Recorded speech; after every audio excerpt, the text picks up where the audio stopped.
Welcome to the Undrafted Armchair Quarterbacks. We're Jim and Joe, lifelong friends, lifelong fans, bringing you fan-driven sports talk the way real fans do. No overpaid experts, no scripted analysis, just honest takes on the games, players, and the big stories shaping sports right now. We want you to be a part of it too. Please drop your comments, questions, and takes. We'll read them all, bring them into future shows like we will today. Please hit like, subscribe, and join our conversation every week right here for free on YouTube. Listen on Spotify, Instagram, or TikTok.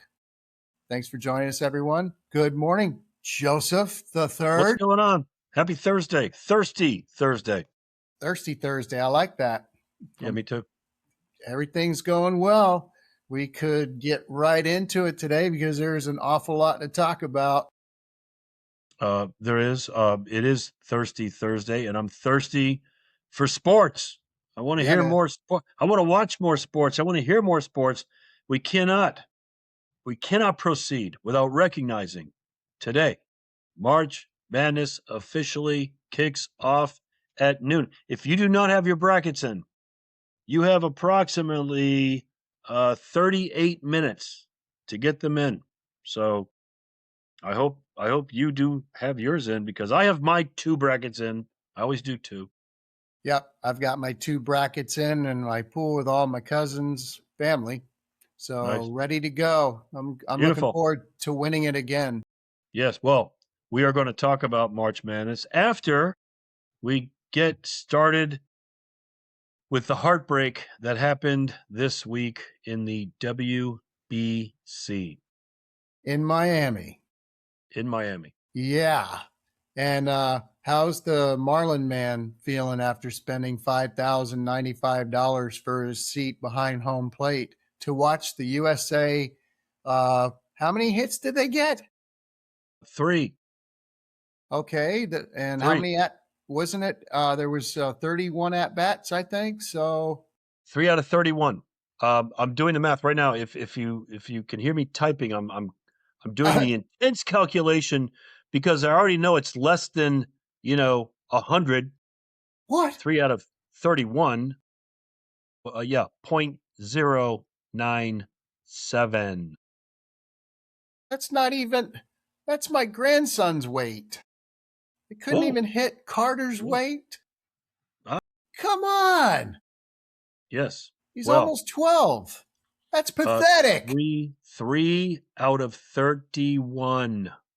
It was brutal to watch. I kind of saw it coming, but wow. I don't know. You want to pick on any one player or anything? You want to talk about? Yes. Who stunk the worst? We can. Yes, I have one. Oh, okay. He finally came through in the bottom of the 8th with that clutch 2-run homer, but I was not really happy with Bryce Harper's performance at all. Yep. It's easy to point the finger. I get all of that. And then Aaron Judge in the final game, 0 for 4 with 3 Ks. Wow. 0 for 4 and 3 strikeouts. Yes. Yeah. Including coming to bat right after Bryce Harper's 2-run shot with 2 outs, by the way, that in the bottom of the 8th, by the way, down 2-0, by the way, 2-run shot that tied the game. I'll be honest with you. I kept hearing how this was going to be, a home game for Venezuela. And I heard, we're going to be outnumbered, 80-20, blah, blah, blah. I will say that from the moment the pregame kind of got going and the music, and I don't know if you saw the pregame, they kept switching from the U.S., country music in here and there, and then the Venezuelan different drum and different music. And I thought it was really well done. Graphics on the field were excellent, but you could kind of see as the game really was building up, it was about 50-50. And when Harper's ball left the park, his 1 home run during the entire WBC, hey, at least he saved it for a good time. It felt like a World Series. I mean, one of those late home runs in a World Series. It was pretty energetic. That's for sure. Yep. But I didn't answer your question. So right after that, Crowd's going nuts. Aaron Judge comes up, all 6'7", 240 pounds of him, whatever he is. He comes up, and I'm thinking, here's where Aaron Judge, the reigning AL MVP, will really put a stamp on his legacy. Not that he needs to further it, but another nice notch in his belt. And what does he do? Strikes out. Whiff. Ooh. Strikes Pitching. out looking. Yep. And the pitching staff did their job. Yeah, 100%. You know, Venezuela was arguably the hottest offensive team coming in. We talked about what runs we would need. I was going low. I kind of shocked you a little bit by saying we only need 6 runs to win because how good Venezuela was, hitting. And who knew we would have only needed 4. Crazy. Yeah, I am. It's a big disappointment, but congratulations to Venezuela. Yeah. I mean, well, congratulations to them, and of course they earned it. This is no question about it. But I got to say something. They did earn it. But if you're gonna, I don't want to say hand it to them on a silver platter, but if you're gonna really help a team, let's tie the game up in the bottom of the 8th. Crowd, 50% of the crowd's going crazy. Dugouts going nuts. Momentum totally shifting to your side. And here comes Whitlock, out there, has had a good WBC. He comes out there, it's cuttable with a knife, the energy in the stadium. mm-hmm. He comes out there and I think it was on 5 pitches, walks the leadoff hitter for Venezuela. You could I felt it. You could just feel it. And there's something different about a walk, especially to lead off an inning, than a hit. Obviously a dinger would have ended up being the same thing, but a base hit, okay, they got a guy on. It's a different feeling than a walk. A walk is just a complete buzzkill. A hit is, oh boy, okay, it ain't over yet. We better bear down. A walk is like, it's just a deflating way to put a guy on base. And you and I have talked about this. I pulled these stats up right before our podcast. Base situations, 0 outs. If the bases are empty and you have 0 outs, the odds of a team scoring a run is 27%. With a runner on first and nobody out, it goes to 42%. So you go from, 1-4 to almost 1-2. And that is just unacceptable by Whitlock. Okay. I'm telling you, it was so frustrating. And it didn't end there. They put in a pinch runner. Okay. They put in a pinch runner. You look at this pinch runner who comes in. He plays for Miami. I'm actually cheating here. I'm trying to find out his name. Oh, yeah. Javier Sonoja plays for Miami. Guess how many stolen bases he has all year last year in the MLB? Who's less than 10? 6. Guess how many times he's been thrown out? 5. I thought you were going to say 6. This is your base running threat. He's got 6 successful. So he's tried to steal 11 times. He's been thrown out 5. Successful 6. So this is your Ricky Henderson you put out there. And when he, Whitlock, shame on him for not holding him better. The manager for Venezuela did not want to go any farther into this game, especially extra innings. Their bullpen was depleted. So what does he do? Gives him the sign to steal. Sonoja steals. What does Will Smith do? Throws the ball in the dirt. I mean, shortstop's got to catch it off the rebound of the dirt, bring his glove back down, and that play goes to replay because it was literally bang, bang. A decent throw would have gotten him out. We're back in business. So I'm sorry. I'm stealing all this time, but we haven't won it since 2017. We were in position to, win it again after the 2-run shot by Bryce Harper. Thank you for contributing, Bryce, with your 167 WBC batting average. we finally get there. I feel it. USA finally we're gonna do it in dramatic fashion. We lose it in dramatic fashion with a horrible ninth inning, man. And there's a lot of blame to go around here, but phew, okay. Whew, yeah. Oh, hold on. You Is can this feel the air go right out of the building, you know. it was And thousands and thousands of baseball games I watched with my dad. Every time a pitcher would walk the first hitter, he had two words: Cardinal sin. yes. Yes. And then he It followed that up with a couple of, animated comments about what an idiot head the pitcher is for doing that. And then sure enough, there'd be another base hit, a rally would start. Or I know 21% of the time you get the pitcher's best friend, the double play. well, you know what? You're Oh, right. We talked about that. A double play would be helpful too. Of course, what does the next batter do? Drives one into the gap for a right. double. Do you know why he was able to do that more easily? What Yeah. was the count? 3-1. So Yeah. you walk the first guy, get to the second guy, you go 3-1 on him, so he knows, meatballs coming because you don't want to walk another guy. Listen, I don't want to blame any one player or two players or four players for losing this game, but I am going to blame a handful of players for not winning this game. There we go. Yes. But Okay. I'm done. anyway, Whew, got we hot in here. digress.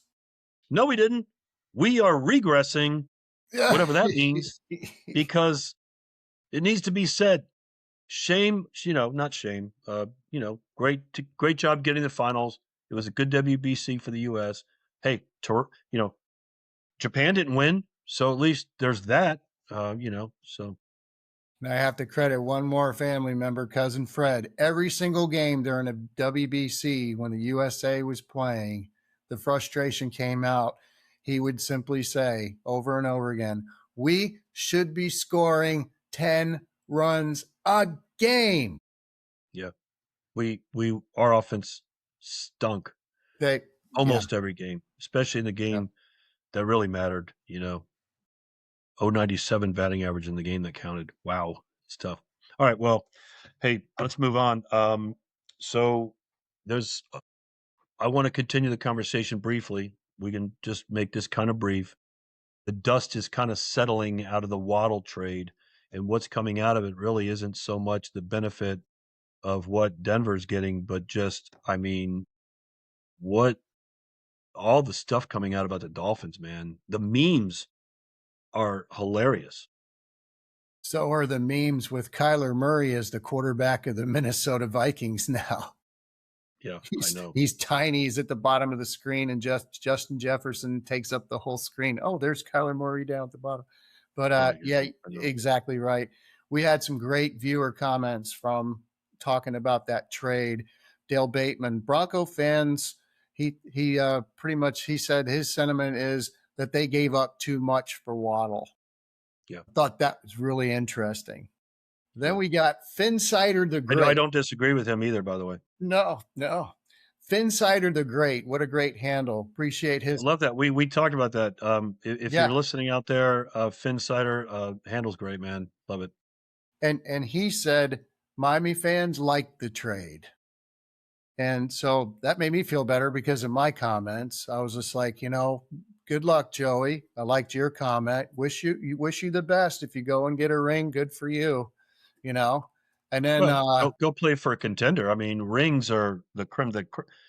Playing for a ring, playing for a ring is, yeah, if you get one, sure. But yep. And then this one overnight, just this morning from Ricardo, and rebuild number 22 since Marino. And I thought, he's not wrong because it's been 26 years since the Dolphins have even won a playoff game. he is not So, he is not wrong. And let me tell you this. There, it just seems it's just weird in the NFL. Probably the most, you know, even the way it's structured. Everyone is literally given the same opportunities. It's just how you manage your team, how you draft, how you pick up free agents, how you manage your money. That's the way it is. the parity, if you look at all sports, the parity in the NFL is very hard to deny. But why is it there's a handful of teams that just seem to, just be stuck in mediocrity year after year after year? I mean, everyone has a cycle. Cowboys are up, Cowboys are down. Patriots are way up, Patriots are, Chargers are up, down. Everybody's up, down. But there's a few teams that just they're never up, and I don't understand that. I mean, you've got different GMs, you got different coaches. It must be ownership at some point, right? Oh, man, did you just hit the nail on the head? Let me say this right now. Don't get me started. The Dolphins are paying more for players to not play for them. $75 million. That's more than 12 Major League Baseball teams' payrolls in 2026. 12 MLB teams. Okay, so $175 million the Dolphins are paying for players to not play for them anymore. Stephen Ross, are you listening, sir? Since he's been the owner, I think we have one playoff win, maybe, or was that it was December 30th, 2000 when they beat the Colts at then Joe Robbie. Okay. Yeah. Chris Greer, thank you so much for being the GM of this absolutely gut-wrenching period we're getting ready to go through now for the next few years. And I loved how Ricardo also made one other comment. He said, did they tell Malik Willis their intentions about trading away a lot of the, especially Waddle? And I said, yeah, I guess they paid him 67 million reasons. So, I mean, what's going to happen? I don't know. And then, I don't know. I'm at a loss for words. My frustration is coming out. It leaves a lot of people speechless because this move, once you get rid of a couple people, and all that, you trade, Tyreek Hill. I forgot Tyreek Hill's even gone. And then you get rid of, your best guy in the secondary. Then you get rid of your, fullback. Then you get rid of your. At some point, you're like, whoa. And then when you get rid of Waddle, of course, okay, that's the stamp on the paper that says we are going full blown trying to get to rebuild phase, because I keep saying they're not in rebuild phase. They haven't gotten to that point yet. But I will say this: the Miami Dolphins, they hold. It's got to be a record, I would think.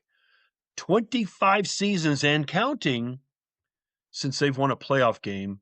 Yeah. By the way, you know who is second on that list with 22 seasons?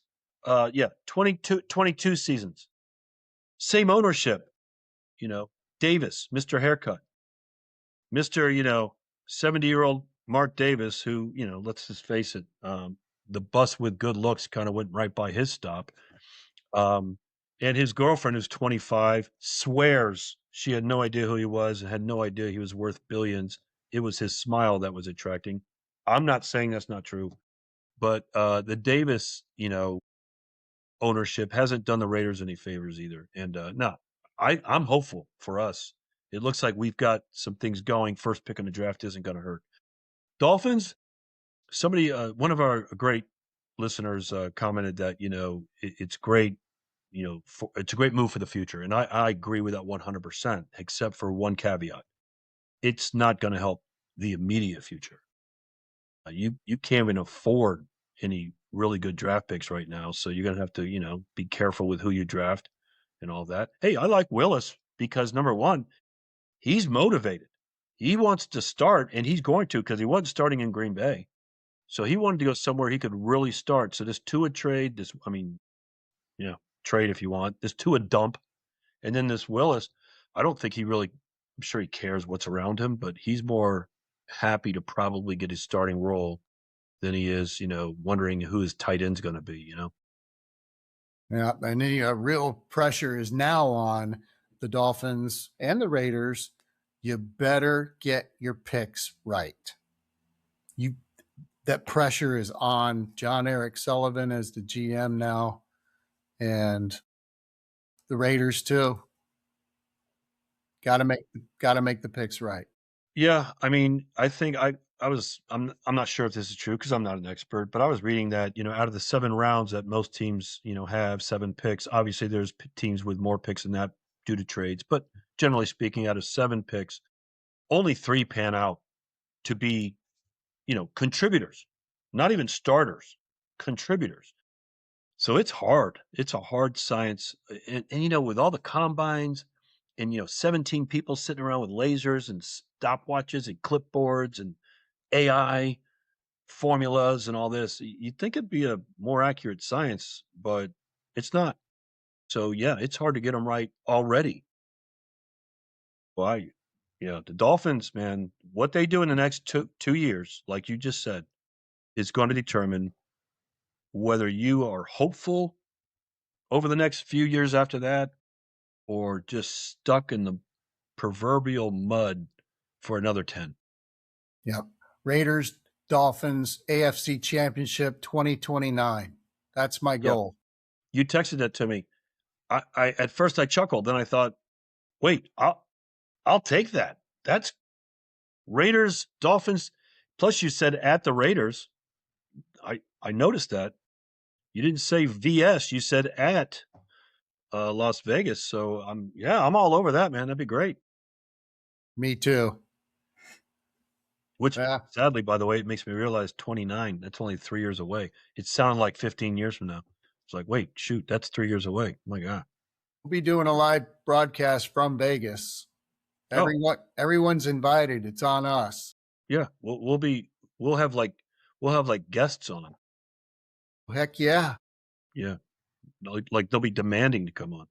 Well, we'll see what happens, we'll keep an eye on that, there's always other things going on, didn't the Chiefs pick up a backup quarterback or somebody? Justin Fields going to the Chiefs, that was a kind of an interesting one. Hey, good for him. Um, learn He'll from one fi- of the best, right?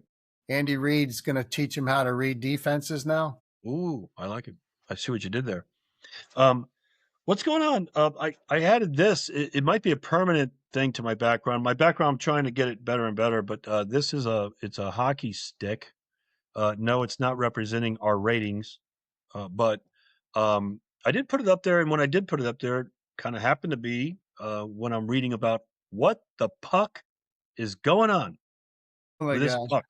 I got to start right off with the hockey stick now added to your decor there, which is awesome. I love it. We got to credit Bruce Levine Puck off of his site. His quote was so funny. Venezuela wins the WBC. I was like, okay. Then I read the rest of it. He goes, "What did you expect? The USA is a hockey country now." I was like, that's Yeah. great. Well, he's not wrong, based on a WBC performance compared to our, awesome USA hockey team's performance. But And then we've got this great conversation coming up thanks to Spotify Joe. He's a loyal subscriber, participant all the time. We loved having you helping us out here and you're giving us your perspectives and such. His comment yesterday that he wanted to share with me when he said, "Hey, have you heard about Jack Hughes and the dispute with the Hockey Hall of Fame?" And I answered him I hadn't heard about it yet. So I said no. And he goes, "Well, it's the dispute is over who gets to keep the puck from the gold medal game." It went on and he mentioned, I said, well, maybe he can keep it and loan it, you know, like they do with the Stanley Cup, right? And he goes, well, no, quite the opposite. Uh, the Hockey Hall of Fame in Toronto said it's not his to keep. So Joe's summation, this is a good zinger. He goes, well, okay, I get him wanting the puck, but if he wants a memento from that game, he has one already, a gold medal. I thought that was true, great. true. I had an idea, just, put some kind of non-removable tracker on the inside of it somehow or something like that, and make sure you can authenticate it and like the cup, let players, have it for a week or two and pass it around and don't ask any questions on, where it was and what you did with it, and all of that. But, listen, at the end of the day, It's a tough one for me, to be honest with you. No one loves Jack Hughes. No one loves that shot. No one loves his representation of the USA hockey team and the USA more than I do. I promise you. No one loves it more than I do. Philip Pritchard, said he's got no ownership to the puck. It was reportedly secured and authenticated by the International Ice Hockey Federation and the Hall of Fame right after the overtime win. So was Keller's, by the way, from the USA Women. And, he could have stayed out of the public eye a little bit more by, not saying, it was never Jack's puck to own and blah, blah, blah. But I will say this, it was donated. I don't know exactly who donated it, but it was donated to the Hall of Fame. Jack saying it's, BS and the Hockey Hall of Fame, stole it or grabbed it without kind of any, conversation and that kind of thing. I, it's a tough one because, Megan Keller and Jack say, they should have those pucks. You could argue, well, they made the game-winning goals, but, should they have the pucks? Who should have the pucks? Again, if there was a way to share it and pass it around, let everyone kind of enjoy it, I don't know what you'd do with it. I don't know what your thoughts are it, but there is something about ownership with donated things like Baseball Hall of Fame. Do you know how many things are in the Baseball Hall of Fame that have been donated? Willie Mays glove and stuff like that a family member could say, hey, we should have that, or we want it. What kind of can of worms would happen if these special artifacts or special sports memorabilia were, wanted to be claimed by people who have a connection to them? Yeah. It's hard to place what the real value is or where it belongs, that kind of thing. It's a great question. Sure. Hopefully we'll get some really good comments like Spotify Joe's, but I'm going to stick with his. I love his comment. Keep your puck. I got the gold right here. Yeah. Well, that's the thing. And Jack Hughes saying, hey, I just want to have it, to show my family, or I just want to, it comes down to ownership of it. And I don't know if one player has more right to it than a team does. And I don't know that a team has more right to it than, the institution that in all sports, the Hall of Fame is kind of the pinnacle of where these things are kept. And once donated, it's a legal process. Once donated, they're responsible for it. And, it's a legal, there's documentation and everything. So it's a little stickier than just, who should have it. But if anyone outside of the Hall of Fame should have it, it should be Jack Hughes, in my opinion.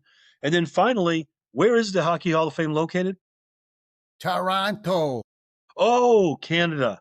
Well, that adds a little bit of, angst to this as well. The country that, you beat for that puck gets to keep it. Okay, got it. I've got my puck and I'm going home.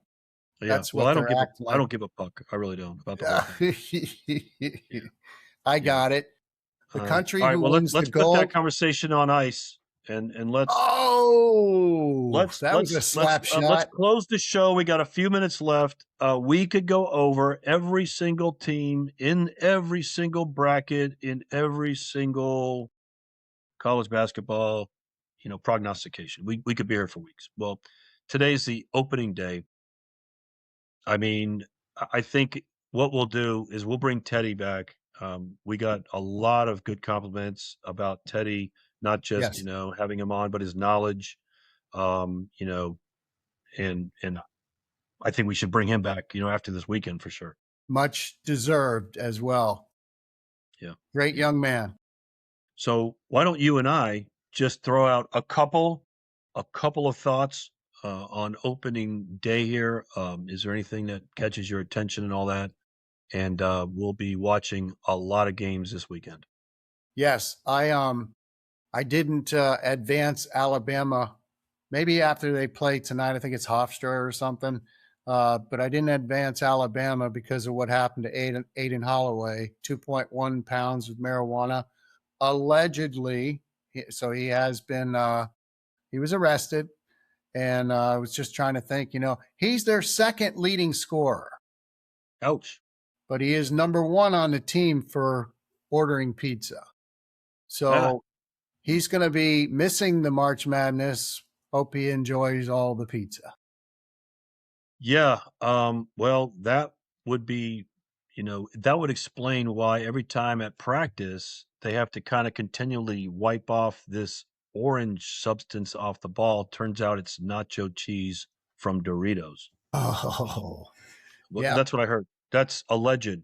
Yeah. I don't know that to be true. Um, I look at a lot of brackets. I filled out my 2 brackets. By the way, I do the same thing every year. I'm happy to share with our millions of fans out there. It's pretty simple. I do 2 brackets. I do one autofill, which is top seeds all the way to the end, and then I pick the points. So that's number, all the seeds that win. Then I do my own.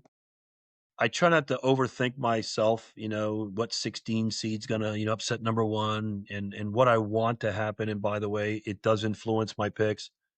Duke is not winning it all on my, personal bracket, but I do have them advancing, to the Final Four. So that's the way I do it. I think I have Arizona winning the whole thing, playing UConn in the finals. I have no big surprises maybe. I will say this, one comment I had, I was watching last night, believe it or not, the playing games. There was one team in particular I was watching. You know who that was? It was Miami of Ohio. Yep. Because after all this controversy, I thought if SMU, who's by the way, SMU is a good team, Mhm. ACC team, in case people forget, they're pretty good this year.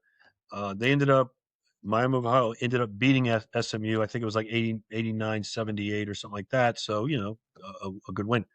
I was watching that because if Miami of Ohio would have laid that egg, other than Bruce Pearl running around, spilling his, beer, saying, I don't even know if Bruce Pearl drinks, but spilling his celebratory drink. Yeah. So that was a good win by them, at least. Yep. I did the same with my brackets, except autofill just to get through the first couple of rounds. Then I started looking in there and overthinking and then making my predictions. But the whole time I just try to keep in mind 1 in 92 trillion is your chance to have a perfect bracket. So forget all of that. It's Being unbelievable. mindful of the seeds and all that, I did pick Arizona in one pool. And then it pained me to pick Duke in the other one, but that's okay. I have medication. Yeah, that's all right. Yeah, we will. I know. We might have to watch that sickening display of good basketball from Duke again. Before we go, also, do you have any upset in mind? And it's okay if you don't. That's separated by more than like 5, like not an 8-9, but like an 11, or something like that. Beating, Do you have anybody in mind? I do. St. John's is going deep. Watch out. So, all right. Well, St. John's, but they're a 5, right? I think Yeah. that What do that you would be have? that wouldn't be a big upset if they went tonight. I'm talking about an upset, and I think Nebraska. I think Nebraska is ripe for an upset. They're playing number 4 Nebraska against number 13 Troy. Hmm. Keep an eye on that one. Just I don't know why necessarily, but Troy. This is their second year. Last year, their best shooter went 0 for 7 from the field goal. I think Troy can beat Nebraska, and then I'm worried about the Tar Heels. My Tar Heels. We're playing number 11 VCU. Tar Heels are 6 seed. We have I don't know. I just think with Wilson's loss, they're just, they're ripe for an upset. But that's just my 2. I did pick them tonight over the VCU. Yeah, well, I did too. But I just think that's an upset that could happen. So, but we're gonna watch a lot of basketball on. Enjoy it. Next week, after we get down to the Sweet 16, we'll have Teddy on, and we'll dig a little deeper into some of these teams, and it'll be a basketball focused episode. But for now, that's it for this episode of the Undrafted Armchair Quarterbacks with Jim and Joe. Thanks for checking us out and hanging with us for some real fan driven sports talk. And thank you for all of your comments. We loved bringing all that up in today's show. Please subscribe, join our conversation every week right here for free on YouTube, listen on Spotify, Instagram, and TikTok. Thank you, everyone. Enjoy the tournament. Talk to you soon, Jim. Let's watch some basketball this weekend. See you, man. Sounds good. Peace.